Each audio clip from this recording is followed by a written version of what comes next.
Dans certains étages trop éclairés des entreprises, il existe un être qu'on ne décrit jamais tout à fait, mais que tout le monde reconnaît dès qu'il apparaît.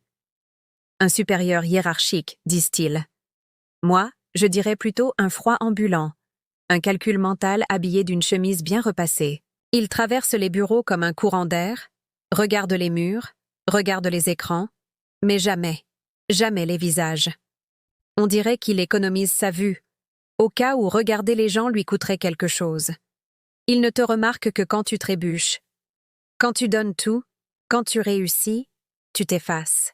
Tu deviens ce miracle administratif, un humain transparent qui continue malgré tout à travailler. Ce que tu ressens, ça n'existe pas dans son univers. Il ne connaît que deux choses, le résultat et lui-même. Il veut ton efficacité, mais pas ta voix. Ton temps, mais pas ta présence. Tu dois être indispensable, mais idéalement invisible. Productif, mais silencieux. Loyal, mais jamais remarqué.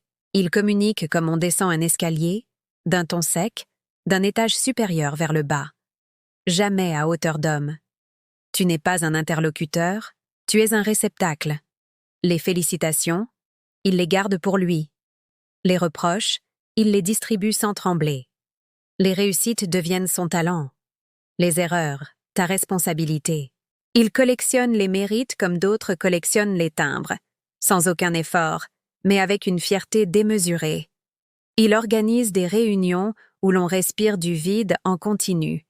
Il parle, il parle, il parle, mais rien ne vit dans ses mots. On dirait qu'il brasse du vent pour cacher le fait qu'il n'a jamais su où il allait. Et toi, tu existes dans son périmètre comme une ombre utile.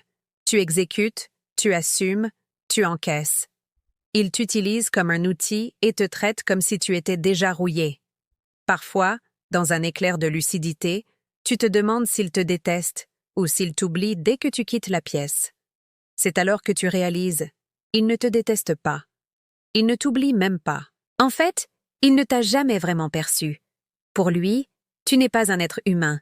Tu es un processus, un maillon, une ligne dans un fichier, une présence obligatoire qu'il rêve pourtant d'effacer. Il est chef, oui, mais chef comme un glacier est vivant, immense, froid et incapable de sentir les dégâts qu'il provoque. Et chaque jour, tu travailles sous cette ombre glacée en te demandant combien de temps on peut survivre à quelqu'un qui exige ta force tout en refusant ton existence. Si cette histoire vous parle, partagez-la. Merci d'avoir écouté et à bientôt.